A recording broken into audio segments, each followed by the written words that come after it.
Alors bonjour à tous, je voulais vous présenter Laurent, premier adjoint au maire de Séville, qui nous a prêté la salle, qui nous a accueillis formidablement. Écoutez, je suis heureux de faire cette première avec vous, puis en plus avec une convention nationale. Donc c'est bien pour nous, c'est bien pour vous. Je voulais vous souhaiter tout d'abord les meilleurs vœux de la part de la commune et puis la santé en priorité, c'est ce que vous défendez dans votre cause. Et puis je voulais vous féliciter pour le gros travail. J'ai pris connaissance hier un peu de votre site et j'ai été effaré par les chiffres. Donc bravo à tous et puis je vous souhaite une bonne réunion et puis de prendre de bonnes décisions et puis de vous souhaiter encore beaucoup de choses pour l'avenir. Voilà. Merci.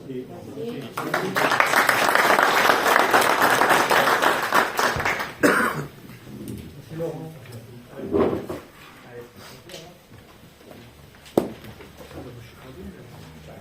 Ça, tu seras dans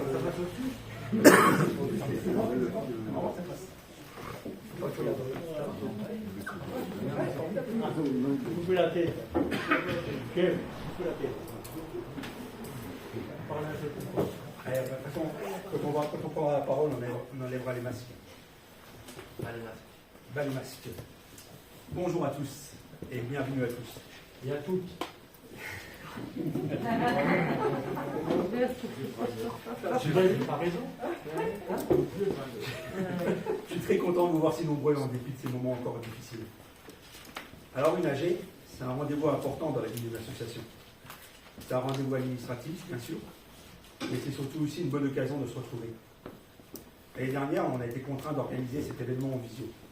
Et même si le résultat était satisfaisant, rien ne vaut de se retrouver ici.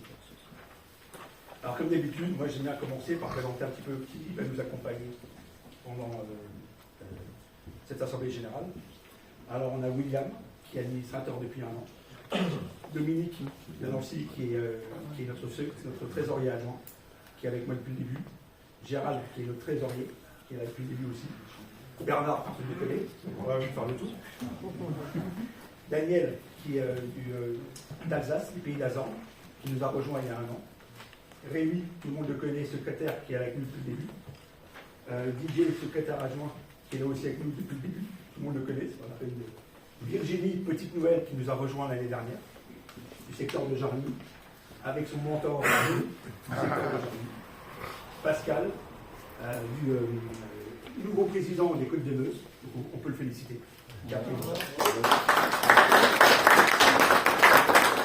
Et notre Jean-Pierre National, aujourd'hui responsable du café, des bouteilles d'eau. Si vous avez quoi que ce soit, non, je plaisante.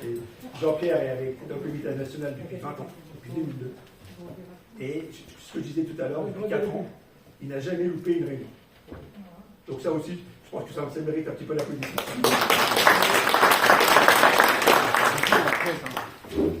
Alors, voilà le programme qu'on va vous proposer aujourd'hui. Donc on commencera par l'approbation du PV de l'AG 2020. On aura le rapport moral de l'approbation. Rapport moral, pardon. Après, excuse-moi Francis, je ne t'ai pas présenté. Est-ce que M. Flamand peut vous lever, s'il vous plaît? J'ai oublié. Je vous présente M. Francis Flamand, président du comité de la Moselle, de la Ligue contre le cancer de la Moselle, et trésorier national.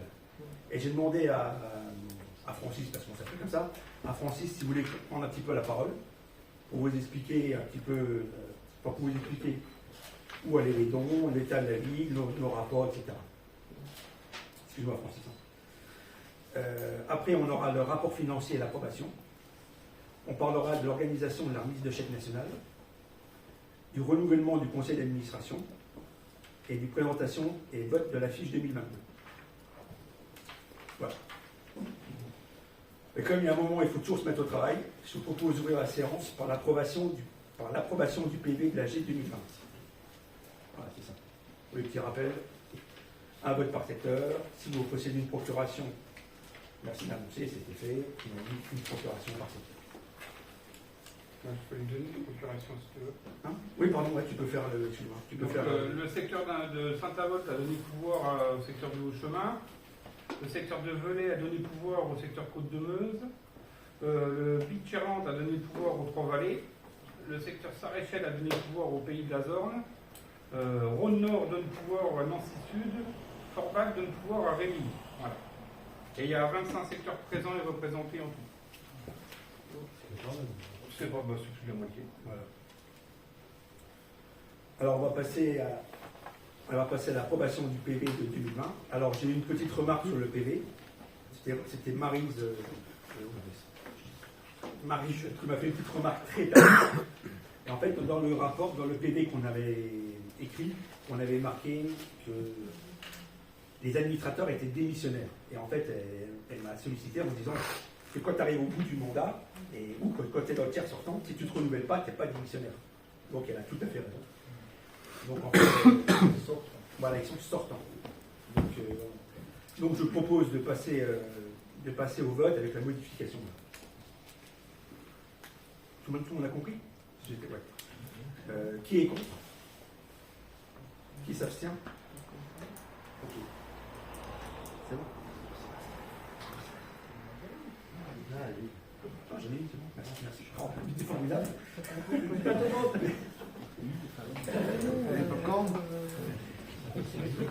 Ça fait ça.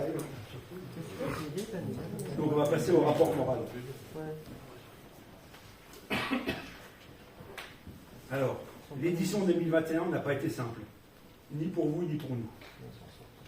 L'annulation complète de l'édition 2020 nous a laissé un goût amer et même certains regrets. Mais cette leçon qui nous a bousculé nous a servi d'expérience. L'année 2021 a commencé comme 2020 s'est terminé. Triste et avec un couvre-feu qui ne semblait jamais se terminer. Sans aucune visibilité, nous étions une nouvelle fois en période d'incertitude. Nous avions l'impression de revoir le même film en boucle. Le monde associatif était très fragilisé. Et même nous, avec nos bénévoles fidèles, nous avons eu des craintes de ne pas être capables de les remobiliser. Pourtant, participer à une rose d'un espoir, ce n'est pas faire qu'une balade entre potes. C'est un engagement que nous avons tous envers les malades. Nous sommes le premier contributeur privé de la Ligue contre le cancer. Et ça nous donne une grande responsabilité et une grande frustration quand ça ne fonctionne pas comme on veut. Si en 2020, nous avons fait le choix de la prudence, 2021 fut placé sous le signe du changement. Car cette fois-ci, on était prêt à innover et à se réinventer. Innover en vous proposant une AG en visio qui nous a permis de garder le contact et d'échanger presque normalement sur notre objectif. Innover en décalant dès février la date de l'édition en septembre. Innover en vous proposant un protocole sanitaire complet et sérieux. Innover en accordant des dérogations de date pour certains secteurs en difficulté. Innover en ayant obtenu une grande flexibilité pour la commande des roses. L'objectif de l'année passée était double. Conserver cette cohésion qui fait notre force et mettre les secteurs dans les meilleures conditions pour organiser la manifestation.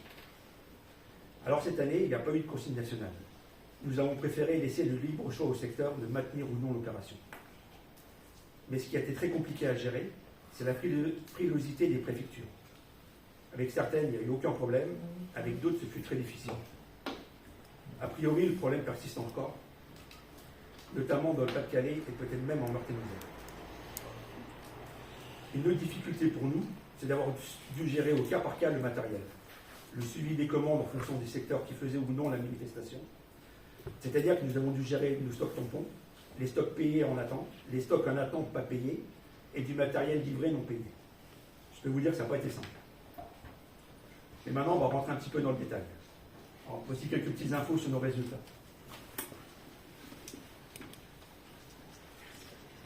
Nous avons eu cette année 18 secteurs qui ont fait complètement l'opération. Il y a eu 5 secteurs qui ont fait des points fixes. Et 7 ont remis un don à la Ligue. Alors cette année, toujours dans le but de garder cette cohésion, il n'y a pas une remise de chèque, ni de communication globale sur le montant récolté. Mais aujourd'hui, entre nous, c'est l'occasion de vous révéler la somme reversée par vos associations à la Ligue. Allez, à vous.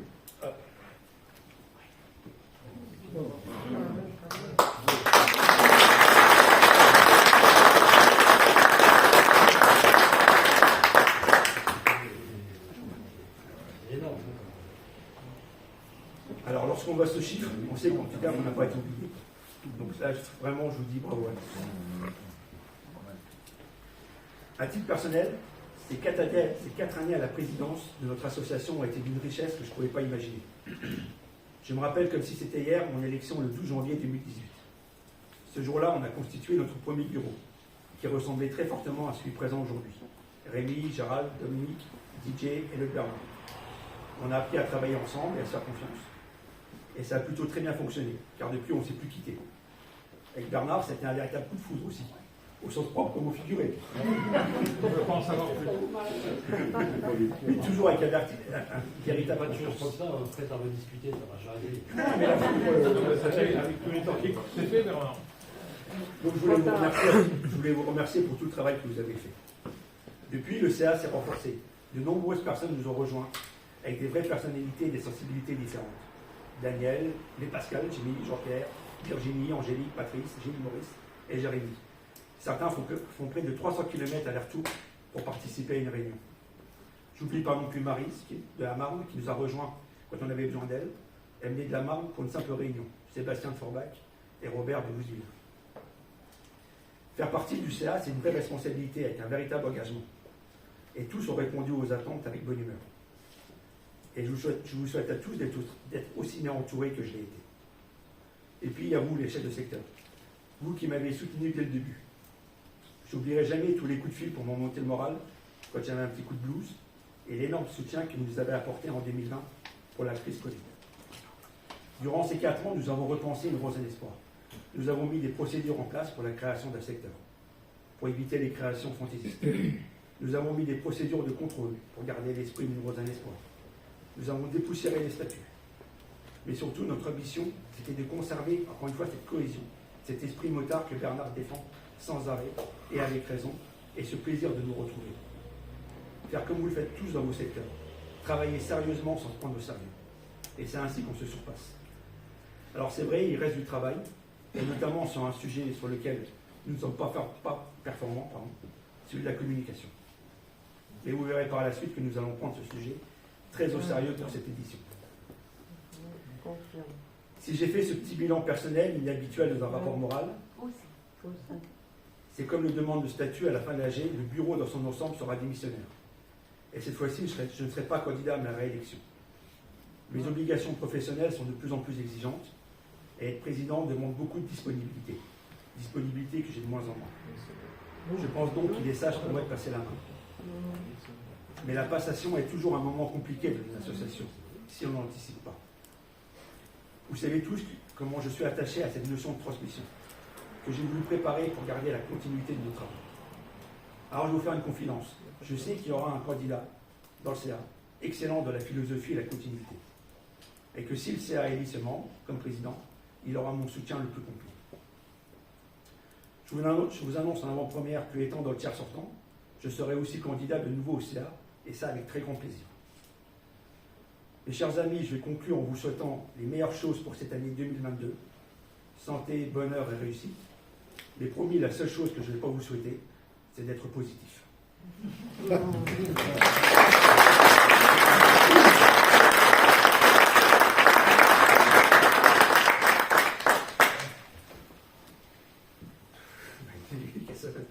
Merci beaucoup.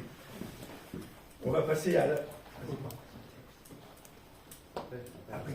Tu fais voter tout de suite. Voilà. On va passer... Hein, faut faire voter tout de suite. ouais, on va passer à l'approbation du rapport moral. Qui est contre? Qui s'abstient?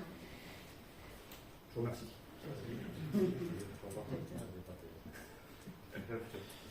Alors maintenant, dans l'ordre du jour, j'ai prévu de donner la parole à Francis, trésorier national. Francis, si tu veux bien...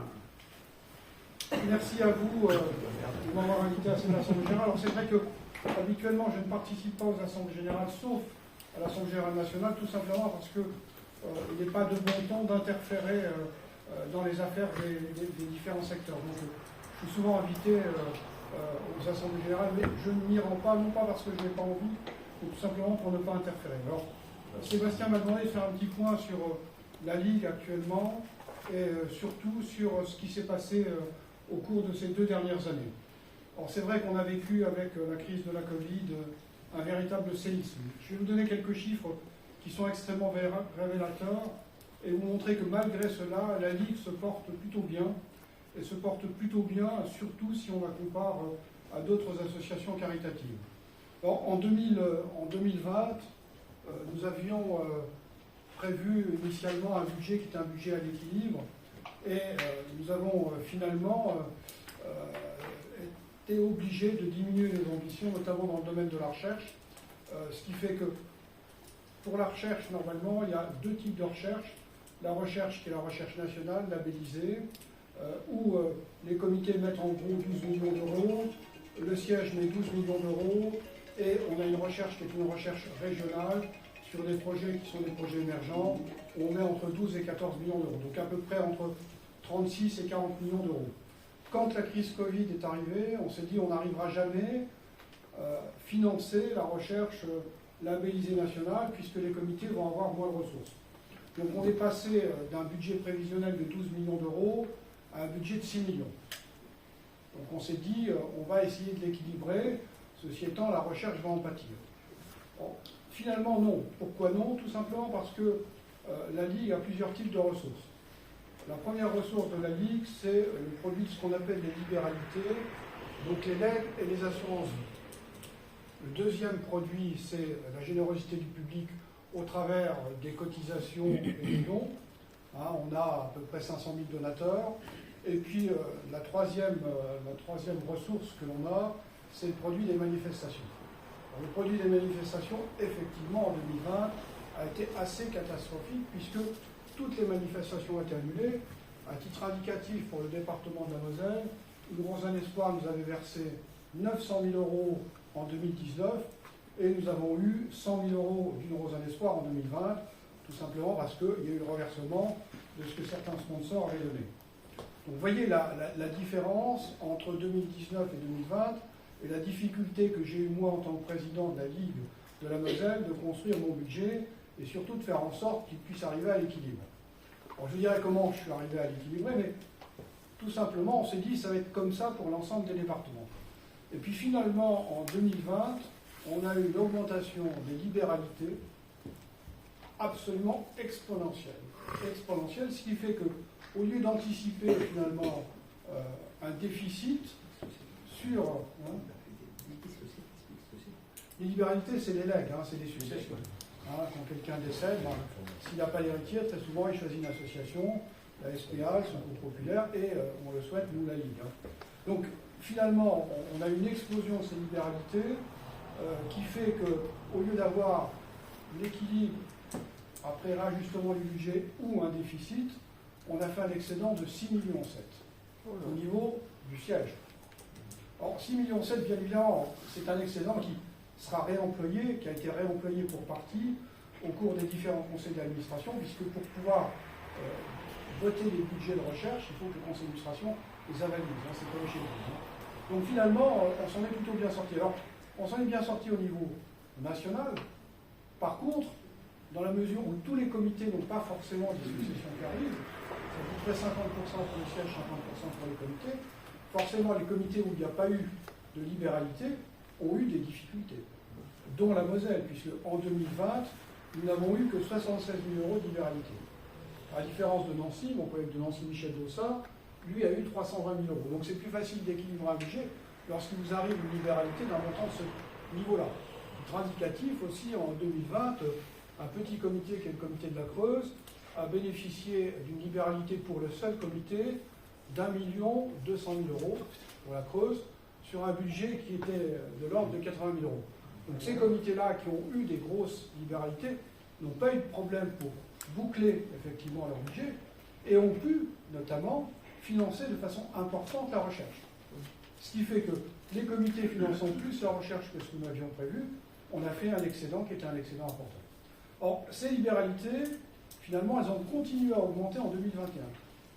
À tel point qu'en 2021, au niveau du siège, nous avions prévu un déficit qui est un déficit de l'ordre de 3,3 millions, et nous avons fait un excédent qui, au dernier conseil d'administration de la Ligue, était de 2,9 millions, et sera sans doute, lorsque nous aurons arrêté les comptes, plutôt de l'ordre de 5 millions, 5,5 millions.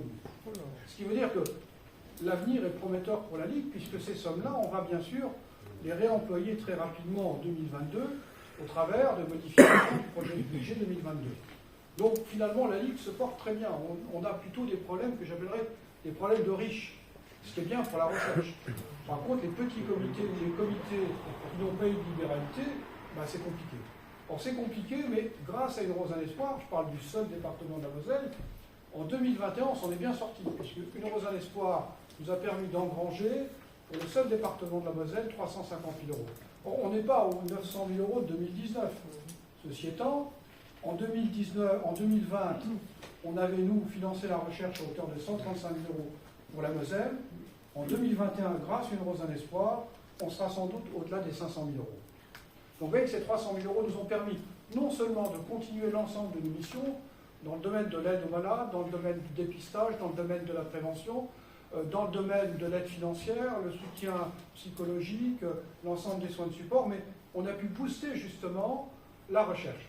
Or, la question, vous allez peut-être me poser, c'est pourquoi on a eu autant de ressources en matière de libéralité. Parce qu'on a eu la chance, depuis 2019, d'avoir un président qui s'appelait Axel Kahn. Et le charisme d'Axel Kahn, son importance en tant que scientifique, et puis aussi le nombre d'émissions auxquelles il a participé, a permis justement à la Ligue contre le cancer d'être mieux valorisée. Donc il y a eu beaucoup de successions, notamment des assurances vie qui sont très facilement mobilisables, qui ont permis à la Ligue vraiment de s'en sortir et de s'en sortir plutôt bien. Par contre, là où on a une inquiétude, j'étais avant-hier encore avec le président national, puisque dans le Trésorier national, je fais partie du bureau. L'inquiétude qu'on a actuellement, c'est de voir une diminution assez importante de nos adhérents, qui est de l'ordre de 8 à 10% tous les ans. La Ligue, qui avait 730 000 adhérents il y a quelques années, a maintenant un nombre d'adhérents qui est de l'ordre de 480-480 000. Ce n'est pas uniquement la Ligue, c'est l'ensemble des associations caritatives. Mais ça nous pose un véritable problème parce que les libéralités, ça reste quand même quelque chose qui peut un jour ou l'autre diminuer. Tant plus qu'Axel Kahn, malheureusement, n'est plus là, et forcément, cet aspect médiatique, on l'aura beaucoup moins.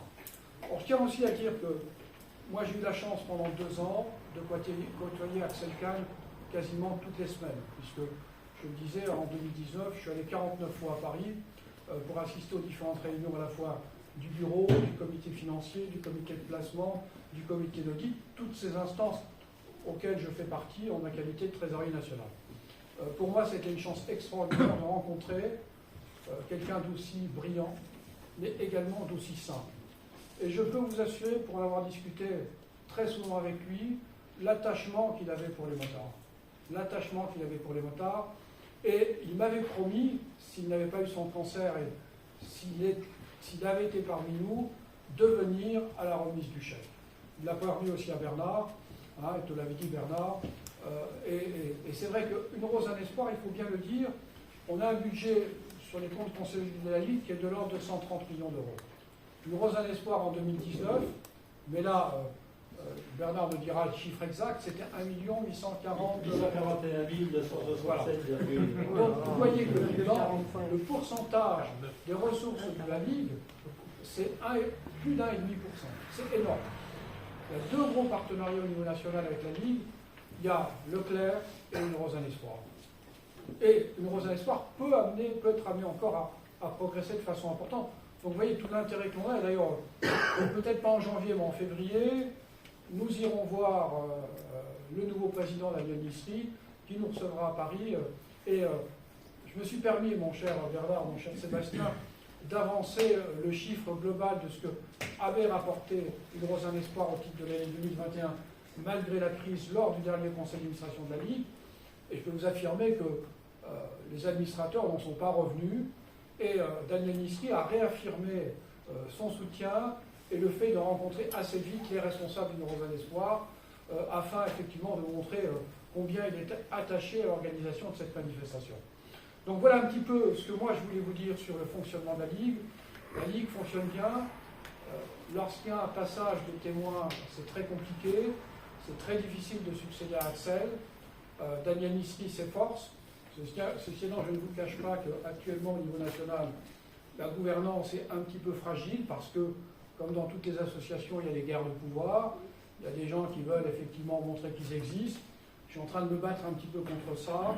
On est très attentif. Je peux vous assurer que je suis en relation constante avec l'ancienne présidente Jacqueline Godet et avec le professeur Henri Pujol, justement pour pouvoir essayer de faire en sorte que on puisse apporter un soutien plein et entier à Daniel Nissery dans une présidence qui est compliquée.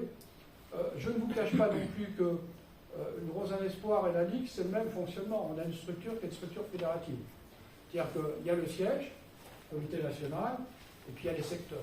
Et les secteurs, ils sont indépendants. Ce sont des associations, loi 1900 ou loi 1908 pour l'Alsace-Moselle. Donc quelquefois, c'est un petit peu difficile de coordonner tout ça. Donc on a forcément, nous, avec 103 comités départementaux, des difficultés avec certains comités. Donc on a notamment un comité qui nous pose problème, dont on soupçonne effectivement qu'il y a des choses pas très claires qui s'y passent. Axel Kahn a fait ce qu'il fallait pour qu'on puisse avoir, nous, des contrôles qui soient des contrôles très serrés au travers de ce comité. On attend les résultats, et bien évidemment, si jamais effectivement ce que l'on soupçonne se réalise, ça sera une image négative de la Ligue alors qu'on n'y est pour rien. C'est comme si un jour ou l'autre, vous apercevez qu'un secteur n'est pas très clair, c'est le comité national qui en pâtira. Donc là, on est très attentif à ce genre de choses. Alors, je voulais simplement terminer aussi mon propos, puis après, si vous avez des questions, bien évidemment, je pourrais y répondre, sur le fait qu'il faut qu'il y ait une cohérence entre le siège et les comités, entre le comité national et les secteurs. On a toujours très bien fonctionné avec une Rosanne Espoir, parce que lorsqu'il y a la manifestation qui est organisée, elle est organisée au bénéfice de la Ligue contre le cancer. C'est-à-dire qu'on récolte des fonds, les fonds sont remis à la Ligue, aux différents comités, et c'est le conseil d'administration des comités qui décide de la manière dont ces fonds seront engagés. Ça me paraît être une excellente solution, déjà parce que le comité, le comité d'administration, avec des gens qui ont des spécialités, des praticiens, des médecins, etc., ça ne se passe pas comme ça partout. Il y a certains secteurs où finalement les motards décident de remettre au comité, mais affectent déjà le produit de ce qu'ils vont collecter. À mon sens, ce n'est pas forcément une bonne chose. Ce n'est pas forcément une bonne chose pour plusieurs raisons. La première raison, c'est que lorsque vous allez voir, vous, des personnes, en tant que motards, ils vont vous donner de l'argent. Mais les motivations que les personnes ont ne sont pas forcément les mêmes. Vous avez des gens qui vont dire, moi je donne parce que je souhaite qu'on progresse dans la recherche contre le cancer. Il y a des personnes qui vont dire, moi je donne parce que j'étais malade, j'ai eu du soutien psychologique, j'ai eu des soins de support, et je souhaite qu'on continue avec ça. Moi je donne parce que je souhaite qu'on aide les personnes qui ont le cancer et qui sont en situation de précarité. Donc voilà un petit peu, si vous voulez, les motivations. Et si on affecte préalablement des sommes pour une action qui peut être tout à fait louable, qui peut être éventuellement le financement d'équipements diagnostiques et de traitement. À mon avis, c'est pas souhaitable. Alors ce que moi je suggère, et on l'a fait en Moselle avec beaucoup de bonheur, c'est qu'on puisse peut-être, dans les différents secteurs, faire en sorte que quelqu'un d'un secteur, d'un département, puisse intégrer le conseil d'administration d'un comité départemental. Ce qui lui permettra de voir, un, comment on fonctionne, deux, d'avoir une voix délibérative pour décider de ce qu'on va faire avec les fonds d'une Rosanne Espoir, mais également des donateurs, et qui, après, pourra éventuellement rendre compte dans le département de ce qu'on fait avec l'argent qui est collecté. Donc ça, c'est important. Alors, depuis l'origine, nous, on a un administrateur qui est élu un tout petit personné, mais qui est un motard. Alors, on a eu Raymond Meillan, on a eu Martine Meillan, et puis on a Sébastien de Courcelles. Donc Sébastien est là, il assiste, il pose des questions, il se positionne, et après, il peut rendre compte. Donc pour nous, c'est la meilleure des solutions. Je crois qu'il faut envisager, si ça n'existe pas ailleurs, cette possibilité de rentrer dans les conseils d'administration et d'être vraiment les acteurs permettant de justifier des fonds qui sont collectés aussi bien par les motards que par d'autres associations. Donc ça, c'est quelque chose que je voulais dire parce que après, il y a des problèmes. Après, moi, on va me dire, ah ouais, mais dans le département voisin, les motards, ils ont collecté, et puis il y a une manif organisée dans telle structure hospitalière, les motards sont mis en valeur.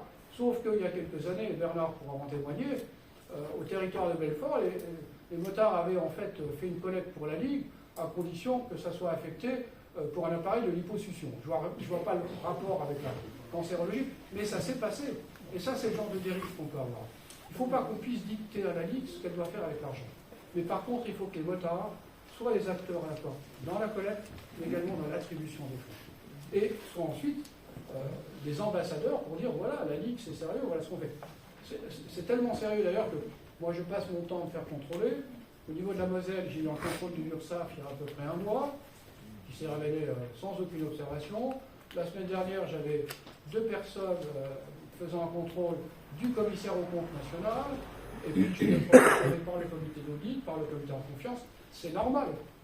C'est de l'argent qui est de l'argent, effectivement, donné par des personnes pour une cause et pour des missions sociales, et en plus, on a la reconnaissance de missions d'utilité publique. Donc voilà, je crois que c'est important de faire passer un petit peu ce message-là.